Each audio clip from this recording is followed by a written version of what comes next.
Hello दोस्तों, नमस्कार। Only civils गुरु में आपका स्वागत है। इससे पहले हम परीक्षा मंथन को डिटेल समरी कर रहे हैं। उससे पहले हम कई एक वीडियो बना चुके हैं जो इंटरनेशनल इशूज़ के कुछ आगे के टॉपिक्स जो रह गए थे उन्हें आज हम कवर करेंगे। ठीक है गाइस, तो ये हिंदी में है, हम जिसको पूरी तरीके से डिटेल्स कर रहे हैं, पूरी समरी इसकी एक बार बता रहे हैं। हम उन पॉइंट पे नोट डाउन कर रहे हैं जो काफ़ी इंपॉर्टेंट हैं एग्ज़ाम्स के लिए। अगर मैं बात करूं यूपीएससी के लिए तो नहीं ये, लेकिन पीसीएस या स्टेट पीसीएस या यूपी पीसीएस या बीपीएससी एग्ज़ाम देते हैं उसके लिए बहुत ज़्यादा यूज़फुल करंट अफेयर्स है। इससे बाहर 95% कहीं नहीं जा सकता।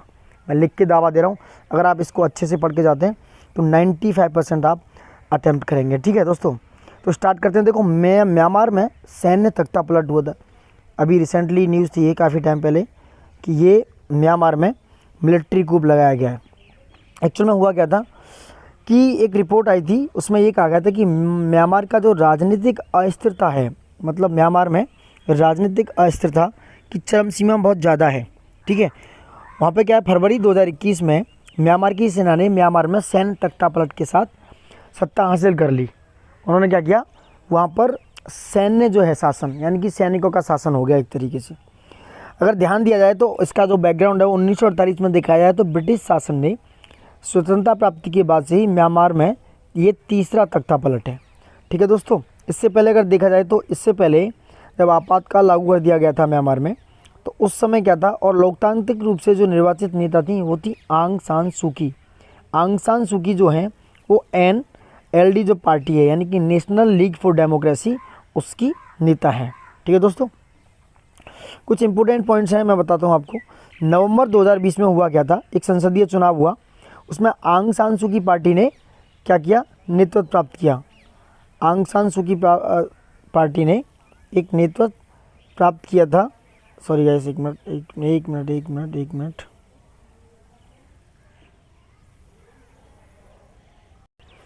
तो वहाँ पे क्या हुआ कि 2 नवंबर 2020 में संसदीय चुनाव में आंग सान सू की पार्टी सत्ता में आई।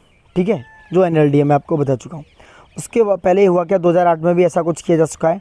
उसमें एक संविधान के मुताबिक 2008 में ऐसा कहा गया था, ये इंपॉर्टेंट पॉइंट्स हैं, जस्ट प्लीज़ नोट डाउन कर सकते हो आप, कि म्यांमार की जो संसद है उसमें सेना के पास कुल सीटों का 25%, मतलब 1/4 वो म्यांमार की जो है सेना उसके पास दिया जाएगा, उसके लिए रखा गया। और कई प्रमुख मंत्री पद भी सैन्य नियुक्तियों के लिए आरक्षित, मतलब रिजर्वेशन कर दिया, उनको रिजर्व कर दिया था, ऐसा 2008 में उनके संविधान में लिखा। वहीं 2021 में जब शुरुआत हुई तो निर्वाचित संसद का पहला सत्र जब हुआ, तभी सेना द्वारा संसदीय चुनावों पे कि भैया धोखाधड़ी का एक मामला लगा दिया और आपातकाल लागू कर दिया। उन्होंने कहा कि ये जो संसदीय चुनाव है आपातकालीन धोखाधड़ी से जीता है, इसलिए इस पर इमरजेंसी लागू की जाती है। ठीक है, उसके बाद उन्होंने चीन ने इस पर थोड़ा सा लिया, चीन की भी प्रतिक्रिया रही, अमेरिका ने भी, जो नए राष्ट्रपति हैं जो बिडेन, उन्होंने भी इसमें हस्तक्षेप किया। अब भारत की प्रतिक्रिया देखते हैं। भारत के संदर्भ में अगर बात करें तो भारत म्यांमार में लोकतांत्रिक परिवर्तन की प्रक्रिया का समर्थन करता है। ठीक है दोस्तों, यदि भारत ने म्यांमार के हालिया घटनाक्रम पर गहरी चिंता व्यक्त की है, किंतु म्यांमार की सेना से अपने संबंध खराब करना एवं व्यवहार्य विकल्प नहीं होगा, क्योंकि म्यांमार के साथ भारत के कई महत्वपूर्ण और आर्थिक और सामरिक हित जुड़े हुए हैं। इसलिए जो है भारत म्यांमार की सेना के साथ क्या है, इकोनॉमिक्स और स्ट्रेटेजिक तरीके से हित जुड़ने के कारण अलग होना नहीं चाहता है। तो ये था कि भारत म्यांमार में मिलिट्री शासन का किस दौर था। लेकिन यहाँ ध्यान रखना कि 25% हो क्या है, सीटें रिजर्व हैं वहाँ की क्या है, पार्लियामेंट में। ठीक है दोस्तों, अब ईरान के खिलाफ खाड़ी देशों की एकजुटता, ये भी इम्पोर्टेंट मुद्दा है, देखते हैं। देखो, solidarity of Gulf countries against Iran. जनवरी 2021 में हुआ क्या कि सऊदी अरब के अल उला जो शहर है, अल उला शहर पूछ सकता है यूपी पीसीएस या कोई भी स्टेट पीसीएस कि अल उला शहर जो है वो सऊदी अरब का है। उसके शहर में 41वें खाड़ी सहयोग परिषद, यानी कि GCC जिसको बोलते हैं, गल्फ कॉपरेशन काउंसिल जो हुई थी, उसको क्या किया गया दोस्तों, उसका सम्मेलन हुआ। इसमें एकजुटता और स्थिरता को लेकर समझौते पर हस्ताक्षर किए। इस समझौते के दीर्घकालीन उद्देश्य ये हुए कि खाड़ी देशों का ईरान के खिलाफ एक गुट बन गया। उन्होंने बनाना था तो बन गया। जून 2017 में सऊदी अरब और उसके सहयोगी देश जो हैं, जो UAE यानी कि संयुक्त अरब अमीरात, बहरीन तथा मिस्र ने कतर के साथ संबंध समाप्त करते हुए उसके खिलाफ संपूर्ण, चाहे वो जलीय, हवाई और भूमि संबंध की नाकाबंदी लागू कर दी। मतलब वहाँ पर वो क्या करेंगे, उनके साथ कोई भी संबंध नहीं रखेंगे। अच्छा, जीसीसी का इन्होंने समझौता बनाया क्यों? जो खाड़ी सहयोग परिषद है, जीसीसी जो है, गल्फ कॉरपोरेशन जो काउंसिल है, उसके सदस्यों ने कतर पर लागू सभी प्रतिबंधों को हटाने और कतर के लिए अपने भूमि, समुद्र और हवाई मार्ग को फिर से खोलने हेतु अल उला जो शहर है जहाँ पर ये काउंसिल हुई, उसमें क्या, जो सऊदी अरब में, इस समझौते पर हस्ताक्षर किए। बाद में ये देखा गया कि खाड़ी क्षेत्र को बढ़ावा देने के प्रयासों में एकजुटता लाना और खाड़ी देशों के समक्ष मौजूद चुनौतियां और ईरान के परमाणु और बैलिस्टिक मिसाइल कार्यक्रम को देखते हुए उन्होंने ऐसा किया। ठीक है, अब आप बैकग्राउंड एक बार देख सकते हो, ईरान में ये सब हुआ था, जीसीसी का सहयोग हुआ, वो हुआ अल उला में। अल उला इज इम्पोर्टेंट क्योंकि सऊदी अरब का स्टेट है। ठीक है दोस्तों, अब आगे बढ़ते हैं। आगे क्या है, मैं जीसीसी काउंसिल को बताता हूँ जो इम्पोर्टेंट है। ठीक है दोस्तों, जीसीसी काउंसिल एक्चुअल में क्या है कि गल्फ कॉरपोरेशन काउंसिल। ठीक है दोस्तों, ये है क्या, ये खाड़ी जो देश हैं उनके सहयोग से बनाया हुआ एक परिषद है। ठीक है, ये जो बातें करता है एक राजनीतिक, आर्थिक, सामाजिक और क्षेत्रीय संगठन है जिसकी स्थापना जो है 1981 में 1981 में इसकी स्थापना की गई थी। ठीक है दोस्तों, जीसीसी की स्थापना 1981 में की गई थी। और उसके बाद इसमें कितने देश हैं, Bahrain, Kuwait, Oman, Qatar, Saudi Arabia तथा संयुक्त अरब अमीरात के बीच एक समझौता हुआ। कितने, Bahrain, Kuwait, Oman, Qatar, Saudi Arabia और संयुक्त अरब अमीरात के बीच में। और इनकी भौगोलिक निकटता के कारण, इस्लाम आधारित होने के कारण इनमें ये सामंजस्य बैठ पाया। वहीं जीसीसी की संरचना में सर्वोच्च जो परिषद है वो क्या है, मंत्री स्तरीय परिषद और सेक्रेटरी जनरल आदि शामिल हैं। इस संगठन का सचिवालय सऊदी अरब के रियाद में, रियाद जो है सऊदी अरब का ही क्या है, एक शहर है। तो रियाद में इसका जो है जीसीसी का हेडक्वार्टर स्थित है दोस्तों। ठीक है, अब यहाँ तक हम ये जीसीसी का मैं आपको बता चुका हूँ, कंप्लीट हो चुकी है। अब हम बताते हैं ब्रेग्जिट हुआ क्यों, था क्या ब्रेग्जिट। ठीक है दोस्तों, अब देखो ब्रिटेन यूरोपीय यूनियन से अलग क्यों हुआ, जो ब्रेग्जिट है उसके बारे में थोड़ा डिटेल बताता हूँ, मैं पॉइंट बताते जाता हूँ जल्दी। 31 दिसंबर 2020 को ब्रिटेन ने रात के 11 बजे ऐसा कहा कि वो यूरोपीय यूनियन से अलग हो जाएगा, चाहे व्यापार हो, प्रवासी हो, सुरक्षा के नियम वो अपने अलग लागू करेगा। इसी के साथ ब्रिटेन यूरोपीय यूनियन के सीमा शुल्क संघ यानी कि कस्टम यूनियन और एकल बाजार की गतिविधियों से भी बाहर हो गया। ब्रिटेन जो है 28 सदस्यीय यूरोपीय यूनियन के समूह को छोड़ने वाला पहला देश बन गया है। ठीक है, ये 23 जनवरी 2020 को ब्रिटिश संसद और 29 जनवरी 2020 को यूरोपीय यूनियन की संसद ने ब्रेग्जिट समझौते पर अपनी अनुमति दी थी। ठीक है, ये ब्रेग्जिट की जो प्रक्रिया है दोस्तों, जून 2016 में ब्रेग्जिट के लिए ब्रिटेन ने जनमत संग्रह कराया था, जिसमें 71% मतदान और के साथ 30 मिलियन से अधिक लोगों ने मतदान किया और 52% लोगों ने ब्रेग्जिट के पक्ष में मतदान किया। ठीक है दोस्तों, ये परसेंटेज आप देख सकते हो। उसके बाद 27 मार्च 2017 को ब्रिटिश सरकार ने यूरोपीय यूनियन से अलग होने की प्रक्रिया शुरू की। ठीक है, और ये अब बाहर कब हो गए, ये बाहर हो गए आपको दोस्तों 31 जनवरी, यानी कि उन्होंने इसकी सीमा 31 अक्टूबर 2019 बढ़ाई, एक बार 31 जनवरी 2020 तक बढ़ाया। फिर 23 जनवरी 2020 को ब्रिटिश संसद ने, 29 जनवरी 2020 को यूरोपीय यूनियन की संसद ने ब्रेग्जिट समझौते पर अनुमति दे दी। यूरोपीय यूनियन से ब्रिटेन के अलग होने की पूरी प्रक्रिया में 1 वर्ष का समय लगेगा, अभी पूरी तरीके से वो अलग नहीं हुए हैं। ठीक है, इस अवधि के दौरान दोनों पक्ष अपने भावी संबंधों की रूपरेखा अंतिम रूप से देंगे। अब देखो ब्रेग्जिट क्या है, ये 2 मुख्य शब्द हैं, ब्रिटेन और एग्जिट से मिलकर बना है, जिसका अर्थ है ब्रिटेन का यूरोपीय संघ यानी कि यूरोपीय यूनियन से बाहर निकलना, that is called Brexit, Britain और एग्जिट। ठीक है, दैट इज कॉल्ड ब्रिटेन। अब कुछ टिप्पणियां देख लेते हैं दोस्तों जो इम्पोर्टेंट है। अमेरिकी नौसेना के पोत ने समुद्री कानून तोड़ा।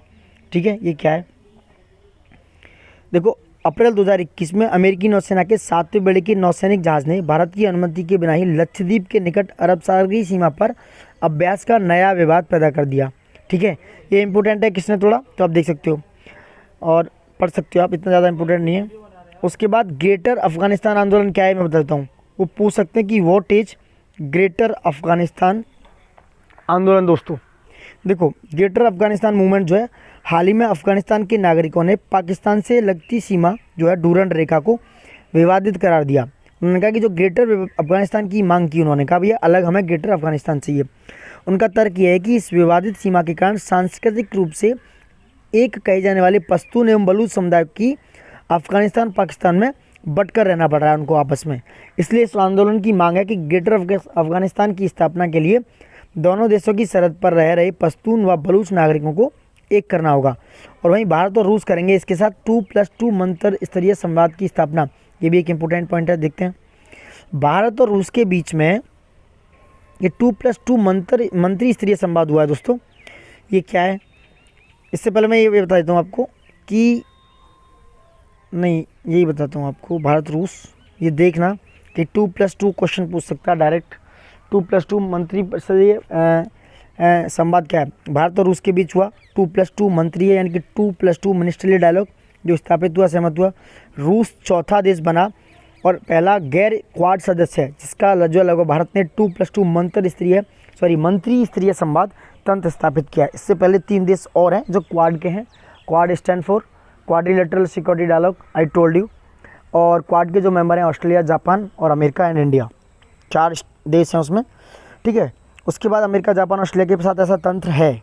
अब देखते हैं कोविड-19 वैक्सीन के लिए बौद्धिक संपदा संरक्षण में छूट, ये क्या प्रावधान है। मई 2021 में अमेरिका ने कोविड-19 की वैक्सीन के लिए IPN की इंटेलेक्चुअल प्रॉपर्टी राइट, जिसे बोलते हैं बौद्धिक संपदा, उसके संरक्षण में छूट प्रदान करने की घोषणा की।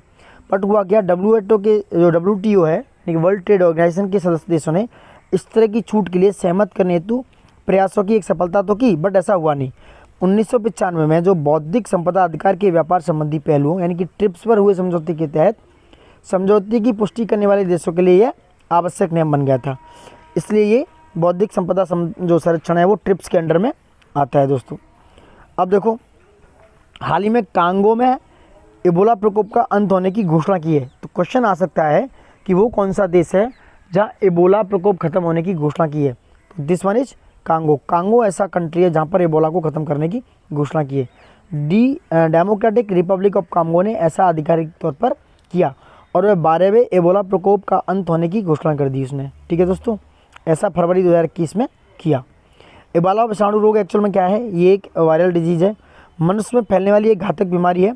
इसके लिए पहले इबोला रक्तस्रावी बुखार, जिसे बोलते हैं इबोला हेमोरेजिक फीवर के नाम से जानता है, और यह विषाणु वन्य जीवों से मनुष्यों में और फिर मानव आबादी में मानव संचरण के माध्यम से फैलता है। इबोला विषाणु रोग मामूली में मृत्यु दर अगर देखा जाए तो 50% हो जाती है।